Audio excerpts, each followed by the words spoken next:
नमस्कार साथियों, मैं आपका भाई अंकित चौहान एक बार फिर स्वागत करता हूं अपने इस यूट्यूब चैनल ग्रामीण हेल्प अंकित चौहान में। उम्मीद है दोस्तों कि आप सभी लोग अच्छे होंगे। साथियों, आज हम चर्चा करेंगे उत्तर प्रदेश सूचना अधिकार नियमावली 2015 पर। दोस्तों, नियमावली 2015 की जो सेक्शन 7 है उस पर दोस्तों हम आज बात करेंगे, क्योंकि अपील से संबंधित दोस्तों आयोग किस तरह से अपील का निस्तारण करेगा और किस तरह से उसका परीक्षण करेगा अपील का, तो सारी बातें दोस्तों इसमें बताई गई है। तो इसी के बारे में मित्रों मैं आपको बताऊंगा।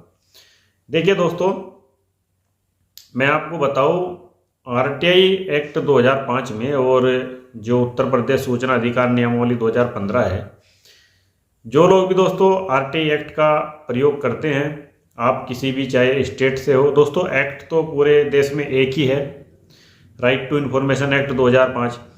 लेकिन साथियों हर स्टेट गवर्नमेंट ने अपने यहाँ एक नियमावली बना रखी है और दोस्तों उस नियमावली के तहत ही साथियों काम जो है होना है।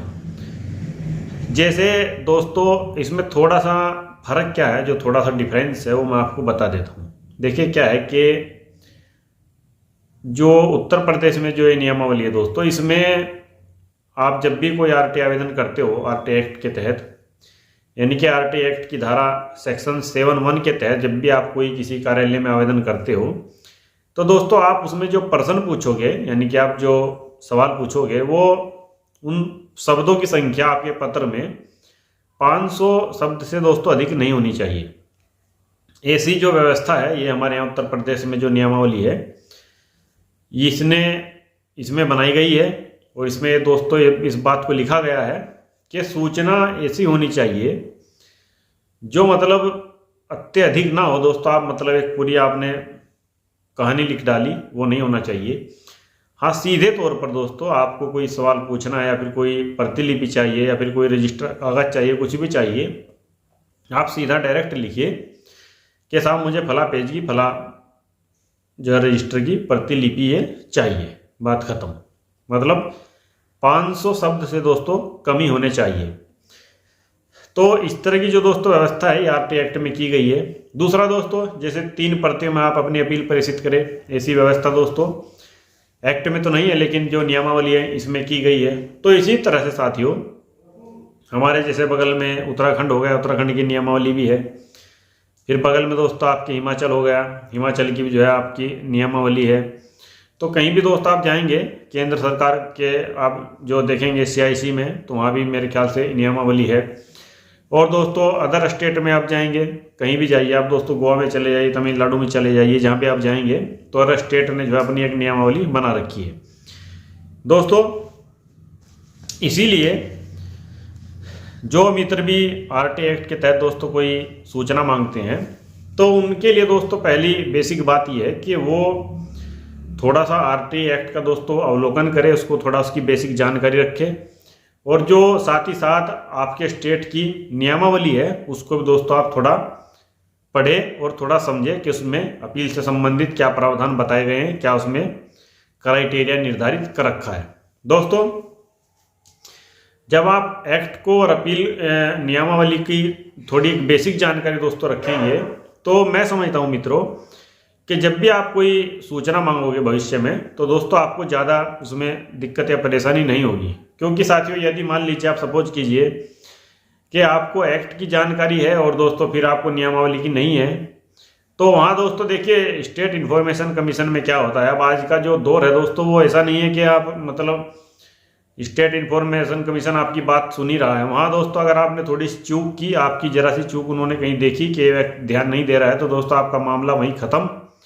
अब आप फिर हाई कोर्ट जाइए, कहीं जाइए, वो फिर आपके ऊपर डिपेंड करता है। अब दोस्तों मान लीजिए कोई आपका इम्पोर्टेंट केस है, आपको कोई सूचना जरूरी चाहिए, तो उस केस में यदि आप इस तरह की लापरवाही कर देते हैं या फिर आपको पता नहीं है दोस्तों, तो देखिए दोस्तों उसमें आपका नुकसान हो जाएगा।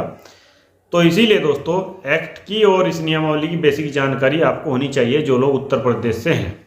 दोस्तों मैं आप लोगों को एक बात और बताना चाहता हूँ, उत्तर प्रदेश के अंदर पूरे भारत में एकमात्र ऐसा राज्य उत्तर प्रदेश है जहां दोस्तों इस उत्तर प्रदेश नियमावली के अनुसार उत्तर प्रदेश सूचना अधिकार नियमावली 2015 के अनुसार दोस्तों आपका यदि आरटी आवेदन एक बार आपने आयोग में अपील की तो खारिज हो जाता है या फिर निस्तारित होता है, या फिर यूँ कहिए कि जो भी आप स्थिति को समझे, मान लीजिए वो निरस्त हो गया, तो दोस्तों आप दोबारा अपने सुनवाई के लिए एक आवेदन दे सकते हो 2 प्रतियों में।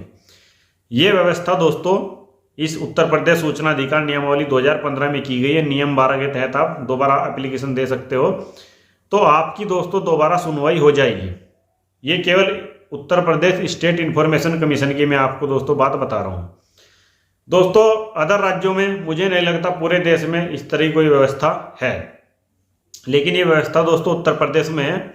अगर किसी भाई को जानकारी ना हो दोस्तों तो आप लोग दोबारा इसमें जो अपील है वो कर सकते हो, आपकी सुनवाई दोबारा हो जाएगी। यदि आपको ये लगता है कि आपके किसी मामले में आपको कोई सूचना नहीं मिली है या फिर सूचना मिली तो दोस्तों आधी अधूरी मिली है, तो दोस्तों ये चीज़ आप थोड़ा ध्यान रखिए। अब दोस्तों जो ये सेक्शन 7 है इसके बारे में आपको बता देता हूँ दोस्तों। ये थोड़ा वीडियो वैसे ही लंबा हो गया है, लेकिन खैर आपको मैं दोस्तों बताता हूँ। अपील की सुनवाई तिथि को राज्य लोक सूचना अधिकारी और प्रथम अपील प्राधिकारी लिखित कथन की एक प्रति अपीलकर्ता को उसके निवेदन के लिए यदि कोई हो उपलब्ध कराई जाएगी। अपील की विषय वस्तु राज्य लोक सूचना अधिकारी और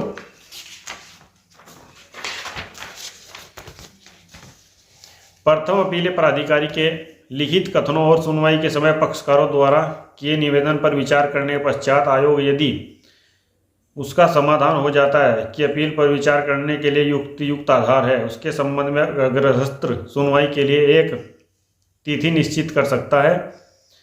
ऐसी सुनवाई अधिनियम की धारा 19 और इस नियमावली के उपबंधों के अनुसार की जाएगी। यदि आयोग का यह मत हो कि अपील पर विचार करने के लिए कोई युक्त आधार विद्यमान नहीं है तो वह अपील को निरस्त कर देगा। दोस्तों इस नियमावली के अनुसार जो स्टेट इंफॉर्मेशन कमीशन है दोस्तों वो इस बात की जांच करेगा कि भाई जो अपील है वो कितनी सही है, कितने सही टाइम में अपील की गई है, और दोस्तों जो नियमावली के मापदंड है तो ये अपील जो है नियमावली के मापदंडों के अनुसार की गई है या फिर नहीं की गई है।